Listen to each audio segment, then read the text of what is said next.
How much would you pay to change a light bulb or even set a mousetrap? Turns out you've been paying hundreds and in some cases thousands of dollars for those items.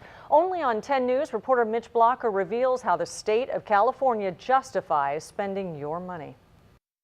Do me a favor, hold this stuff for me if you don't mind. This is a test. What would you pay for a light bulb? $5. $10. We're asking some of the same questions the people running California's courts had to ask themselves. Probably $2-3. $3. But the state came up with different answers. So did their exclusive contractor, who doesn't have to explain maintenance costs under $500. State of California paid $378 to have a light bulb replaced above a judge's chair. Okay, they should be getting some change back. How much would you pay to have mousetraps set in your home? $10. The state of California paid $480 to have traps set in an office. Wow. Expensive rodent. They caught him though. That's good. Inside courthouses, we found just because the work is paid for doesn't mean it's finished. This still squeaky door cost $460 to fix. As for fixing squeaky chairs that still squeak, Very top line right there. What's that say? Right here? Yep. $481.95. Shoot. That's ridiculous. we found a long list of eye-opening costs. To fix a slow clock in San Diego's juvenile court, court administrators explained the actual work performed was to remove and replace the clock battery and adjust the clock to the proper time. The total, $467. To replace a missing door stopper, state officials explained part of the total cost included time to locate and purchase materials. It cost $119. The state says it took 2 technicians to hang this state seal. The bill, $460. Do you think the state got ripped off? I think a lot of people get ripped off. A lot. Whether it's the state or the guy next door, because they don't know the real value of things. Ron Wells has had state contracts for court maintenance before. He wasn't involved in any of the jobs we've described, but said one of the reasons it may cost nearly $400 to replace a light bulb is labor costs can be as high as $75 to $100 an hour. I don't know how high the ceiling is. Maybe they had to set up scaffolding for all I know. I sure hope so. I For that hope much so money. too. I hope so too. The state says workers used a ladder to change the bulbs. Well, it's an outrage. In August, San Diego Assemblyman Nathan Fletcher sat on a committee that grilled court administrators about their spending. Recently, we showed him the latest spending. They paid to fix this squeaky door. Right. And it's still squeaky. It's still squeaking. And it's still squeaky. Back in front of the Hall of Justice, taxpayers agreed. We're getting ripped off. They've overpaid, obviously. We're paying for Wow, this. we're paying for this. Yeah. That sucks. Before you're going to cut someone's school, we're going to absolutely cut the agency that's spending $400 on a clock. Will you think about this when you vote on the budget? Absolutely. I'm Mitch Blocker, 10 News. And the state uses 2 independent contractors to coordinate maintenance work, one for Northern and one for Southern California. If something breaks, state workers call the contractor, and the contractor hires someone else to do the work, but not before they tack on 20 to 30% onto every job. Mismanagement inside California's courts is costing taxpayers millions, and that meter is still running. The 10 News I-Team has been exposing outrageous court maintenance costs and high-priced computer projects inside state courts for more than a year now. And 10 News reporter Mitch Blocker has found one of the loopholes which allows court managers to look the other way. We've been showing taxpayers how state courts spend their money, paying for everything from mousetraps The state of California paid $480 to have traps set in an office. Wow. to light bulbs. State of California paid $378 to have a light bulb replaced above a judge's chair. Okay, they should be getting some change back. They even paid to fix these squeaky chairs that still squeak. The cost? Very top line right there. What's that say? Right here? Yep. $481.95. Shoot. That's ridiculous. There's a loophole that lets it all happen. The court's exclusive contractor doesn't have to explain maintenance costs under $500. And with the help of our media partners at the San Diego Union Tribune, we found that nearly 85% of all San Diego's court maintenance costs did not have to be explained. Things like fixing a slow clock for $467 or hanging this state seal for $460. This leads to the cynicism and the frustration, and time again we've seen with this one agency. San Diego Assemblyman Nathan Fletcher has been watching the group running California's courts since last fall, when the Oversight and Accountability Committee he sits on questioned leaders about their spending. Fletcher calls it one of the most frustrating hearings he's ever been a part of. You know, this agency in particular is going to get some extra attention from the Oversight and Accountability Committee this year. Already being questioned is the court's CEO, William Vickery. Fletcher's colleagues in the Assembly are asking for his resignation because of the way he mismanaged the court's billion-dollar computer project. I think he's got some tough questions that he needs to answer, and I have not been satisfied with the answers I've gotten so far.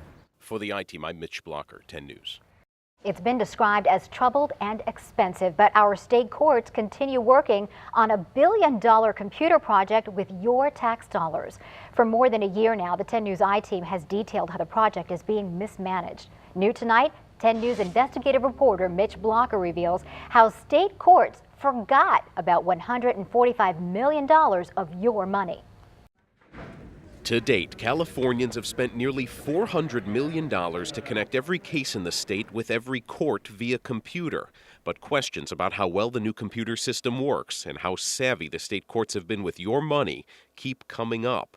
The latest question involves $145 million that the courts never told the state legislature they were going to spend. There's a definite issue with the budgeting process and how they're going about it. San Diego CPA Karen Covell looked at what court leaders said they would spend and what they're actually spending. I see a consistency in under budgeting what the costs really are going to be. Why are they incapable of counting their money and delivering the core service they're supposed to provide? These are the questions San Diego Assemblyman Nathan Fletcher has been asking, and he's not the only one.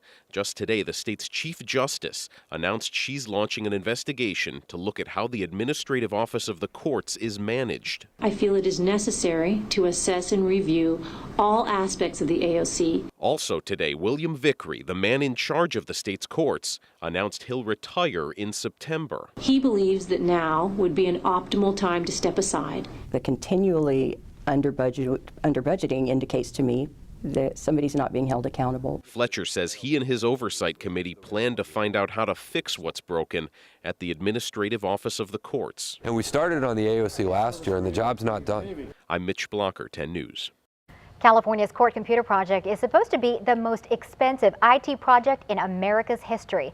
The expected price tag, $1.9 billion. They spent big bucks on what should have been simple courthouse repairs and billions on a new court computer system. Now the bureaucracy running California's courts will have to survive on a much smaller bankroll. I-Team reporter Mitch Blocker found that may end up closing courthouses. The cuts run deep inside California courthouses. This after the governor took a $350 million bite out of a more than $3 billion budget. The Administrative Office of the Courts now wants to pass that on to trial courts. Exemplative of people who don't understand what it means to serve the public. San Diego Judge Dan Goldstein says bureaucrats should look at their taxpayer pensions before cutting services. Giving court executives who make over $200,000 a year lavish benefits is the wrong thing to do, and this is the wrong time to do it. He says cuts slow the whole system down, lines are longer, and that it's harder for abuse victims to get restraining orders that could ultimately save their lives. They're going to fund the bureaucracy, and they're going to take money away from the trial courts, and the reason why they're going to do it is they can. Also at issue are the spending habits of those running the courts. The courts bought an outdated computer system. It cost billions. It's only partly done now, and the project is on hold. We also exposed how court maintenance has been paid for, but the work never got done. In San Diego, the state paid more than $400 to fix this squeaky chair. It still squeaks. In the past, we've shown you how the state spends a couple $100s to replace light bulbs in a courtroom, and that kind of spending is really at the heart of the issue. In fact, the only reason we can be in this courtroom right now is because the state can't afford to staff it. The group running the courts said today that some individual courts may find it necessary to reduce their hours or close some branch courthouses. The judge says any court closures are unacceptable. And that affects people's lives. For the I-Team, I'm Mitch Blocker, 10 News. This summer, judges across the state were polled and asked if they agree with how the administrative office of the courts ran state courthouses. More than 80% said no. $700 million.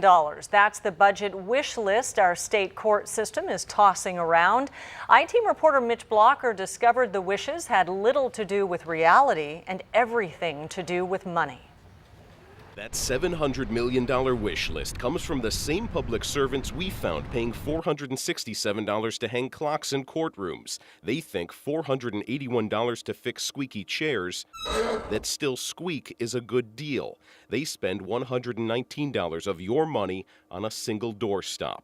Now, if the administrative office of the courts had its way, it would spend $700 million more of your tax dollars. You see a lot of things in Sacramento that don't make sense, but the AOC continues to really set the bar high. Assemblyman Nathan Fletcher has grilled AOC leaders about how they spend your money before. Still, he was noticeably surprised when we told him the court administrators had a $703 million wish list. Things like $210,000 to pave this parking lot at Vista Court, even though the court doesn't own the property. The AOC wants to spend nearly $18,000 to recarpet a single courtroom and $54,000 to replace emergency battery pack lights. They also want to spend $2,500 to paint a single judge's closet.